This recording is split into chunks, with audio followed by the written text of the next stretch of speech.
vai. 1, 2, aí você continua. Aí, Eric. Consciência pesada. É consciência pesada. Depois de andar É quantos isso aí. quilômetros? Ah, sei lá, eu andei tanto, minha consciência até pesou. Rapaz. Uns 20 quilos.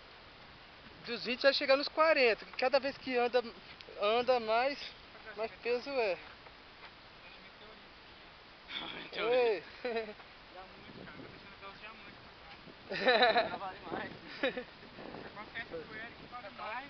É verdade, olha o tamanho da consciência pesada que ele tá. Pode tá, olha, se não criar um chifre aí, eu não sei não. Vai criar um caso no chifre. Vai criar um caso. Eita, é foda pra caralho. Deixa eu gravar você também, espertão. Você acha que você tá bonito? O quê? Ninguém tá vendo nada. Não.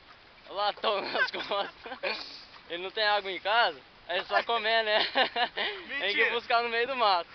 Ó, tem um É. monte de peixe aí é do Eric. Então ele ainda vai peneirar do a Eric e água. do Lucas.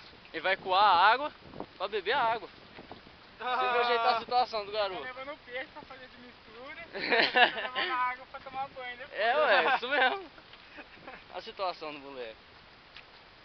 Vai tomar do puto, esse desgraçado. Eu tô com peso na consciência, ele tá com peso nas costas.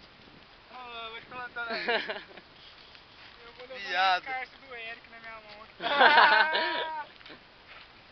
A rede roubada. E o Lucas tá levando as carças do Eric, que bom, hein?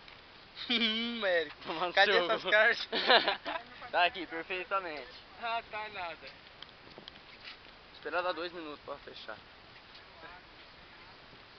Água? A água vale mais que ouro agora. Neste momento.